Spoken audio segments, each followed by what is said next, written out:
It's getting to be late summer, early autumn, and you know what that means. Peach season.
So now that the peaches are scalded, when you pick them up, you'll feel that the skin almost feels a little loose. And what we're going to do is we're going to halve them. So you're going to cut it so that the pit is on one side and not on the other when you split it there. And then we're just going to catch the edge of that skin with a paring knife, like this, and it's going to pull it right off. Now this is a fairly large one, so I save my wide mouth jars for the big ones. Then we're just going to pop that pit out to the other side. I do prefer wide mouth jars just because when you clean them you can get your hands down inside there a little easier, and I never seem to be able to keep a good brush on hand to clean inside the standards. Now you may want to kind of use your knife to flip the peaches around in the bottom a little bit so they fit better. So we're just going to keep going. We're going to pop that pit, peel that skin. These smaller ones I can fit in my hand a little easier, and I can keep both halves in my hand at once, you know. So these jars have been used and reused. I only buy new jars, you know, if I've broke quite a few and I need to start replacing. I love finding jars at garage sales and estate sales because they're much more affordable than if I would go buy them at the store. But, you know, I've done both. Depends, you know, how bad I want, what kind. Sometimes I get really lucky and somebody's given away a whole box full of jars, you know, they found in Grandma's attic. And sometimes I got to go buy a whole flat. So we're just going to pull all that skin off, and we're going to fill these jars.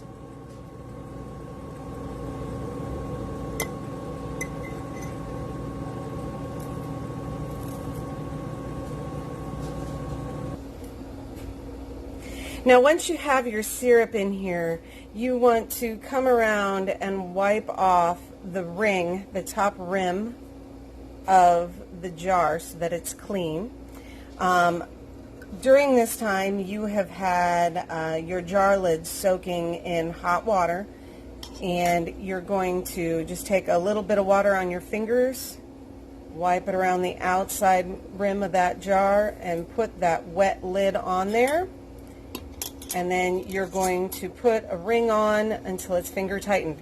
Now, I reuse my rings every year. I also wait until the seal, till I hear them all pop. It's like music to my ears when I'm sitting here and the jars are cooling, you know, and I'm taking it easy, maybe painting or reading. And I hear pop, pop, pop as all the jars start to seal. Because what you're doing is you're creating a vacuum by heating up the contents inside the jar, and then when you take it out, instead of like a pressure canner where you're pressurizing it, this you're creating the pressure inside by doing a quick boil. You take it out, it cools off, and then as it cools, this lid suctions down tight, and that's why it has the rubber seal on it. Now, I will tell you that the jars, the rings, and the lids are all recyclable. If you are somewhere where they collect recycling curbside, you can throw these items out into your box. If you are somewhere where you have to drop off your recycling, these things would go in with the soup cans. All right, so now that we have that, we're going to put these jars into the canner.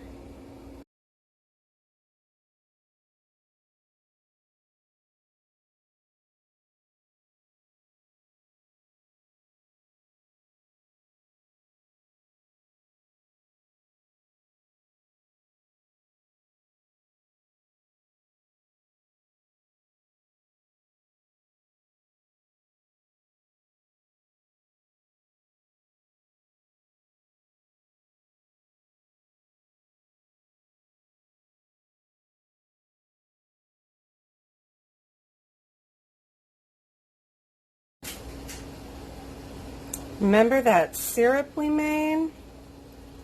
This is the point when we add the syrup to the jars. Now, this thing right here, this is one of the most versatile, wonderful tools that you'll ever want when you're canning. It is a jar funnel. We're going to go ahead and we're going to fill our jars with the syrup. Let's see if I can do this without spilling. Now, you kind of want to make sure, give it a second in there, because, you know, peaches have nooks and crannies and divots. You want to fill to cover the peaches, but you don't want to overflow the jar. That's why you keep the peaches down below the neck so that you have a suitable head space at the top. That's what they call that little gap between your actual thing you're preserving and the lid. You don't want your fluids or your various food items to bubble out of the jar into the warm water. That makes a mess for one, it's a waste for another, and it compromises your jar's ability to seal. So you do need a little bit of head space. So we're just going to go ahead and fill those up. Just look at that beautiful color on these. You don't see that in peaches that are canned in metal as much. I mean, I'm not going to say it never happens because I don't know, but yeah. Now, my mom and my grandma would spend an entire day, and I have 3 older sisters, so they did everything that I did before I did it. It was our job to help with all of the canning and preserving. Sometimes we would enlist the help of my brothers as well, but not as often. So yeah, we definitely want to make sure that you have those peaches all covered. Any peaches that are exposed and not covered with syrup will get a funky, darker color over time. Doesn't necessarily mean they're spoiled. It just means that they're starting to oxidize, and you don't want that to happen either. If you want it to be as fresh as possible when you preserve, that's kind of the idea of preserving. You want to make sure you've got syrup over the top of those peaches.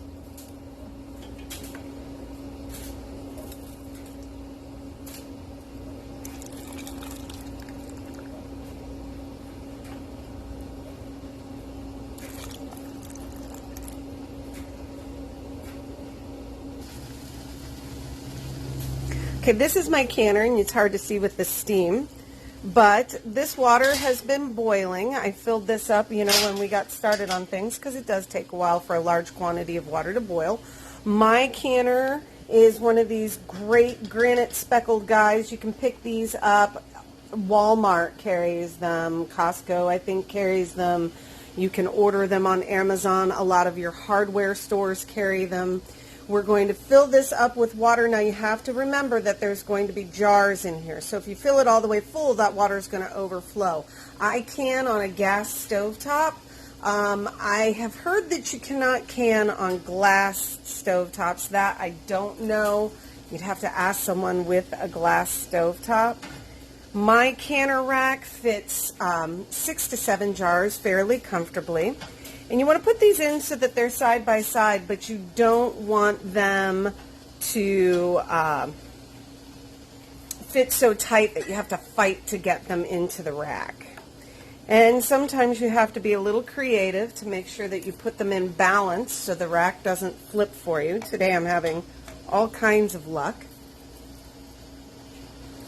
We're going to put this back down there. All right. And then what we're going to do is we're going to lower that rack down into the canner. And I have to switch views so you guys can see that. Okay, so we're going to lower this rack in here. You want to make sure that you use pot holders, because this rack is hot and the steam that comes off is hot. And you want to be very careful and just lower that rack in there.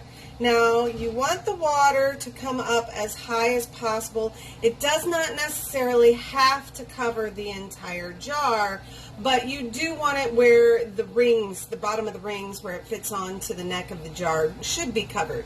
And then we're just going to cover this up, and we're going to start our timer for 25 to 30 minutes. Now, because this is the first batch I'm running through the hot water bath canner, I'm going to run it for 30 minutes. A lot of your preserve guides do suggest more like 20 minutes, but always on my first batch, I try to do 30 just because I know that it's sealed. Now, over-processing or over-boiling your jars is not necessarily going to make them bad. However, they will get mushy, and your peaches will come out looking like fluffy dryer lint has exploded off of them. So it's not necessarily a bad thing, but that really would not be suitable for much other than baby food. After that, you're not going to have that nice whole or half peach texture that you would.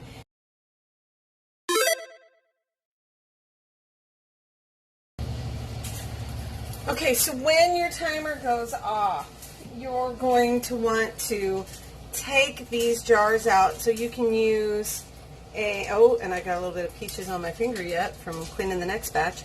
You want to use your pot holders and lift this rack up out of the water. It'll make it so much easier to get your jars. This is another tool if you're going to can at home. This is something that you'll want to invest in. It's a jar tongs or a jar lifter. You want to go ahead and pull these jars out. Oh, don't they look great? And if you look super close, you'll see the air bubbles, and I'll show you that in just a minute.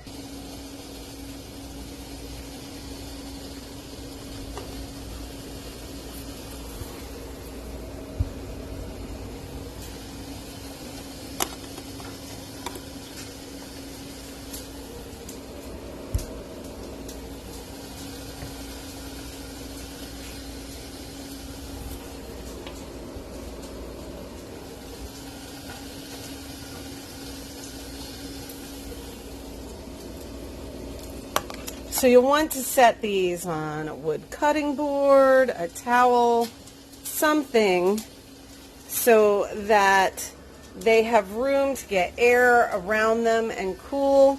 I usually set mine on a towel.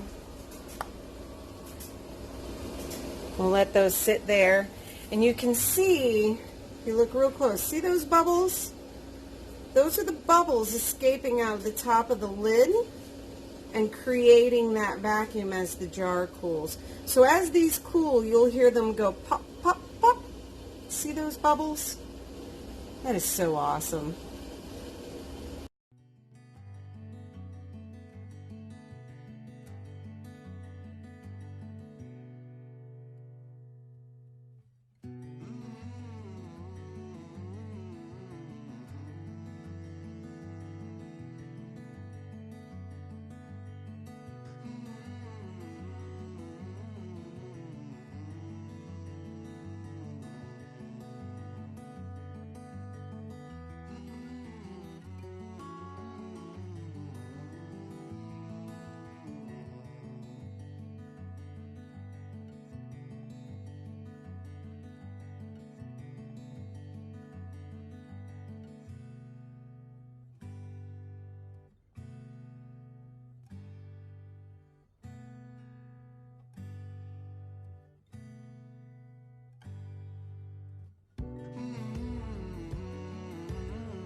Wow, I am about halfway through my canning, and these guys have their lids pop in. These are the ones that have the cinnamon in them. They look great. I can't wait to eat those all fall and winter into next spring. And I hope you guys learned a little bit and you aren't so scared to try canning peaches yourself. If you guys want, you can go ahead and leave some comments down below. Hit the like button. Subscribe to my channel. If you're watching this on Facebook, hit like. Leave a comment, even if it's just a thumbs up, a smiley face, or a heart. I appreciate any and all interaction because it keeps me coming up at the top of the search. So have a good one. Make sure you follow and or subscribe. And if you have time, go ahead and check out my website at www.herbchickonline.com.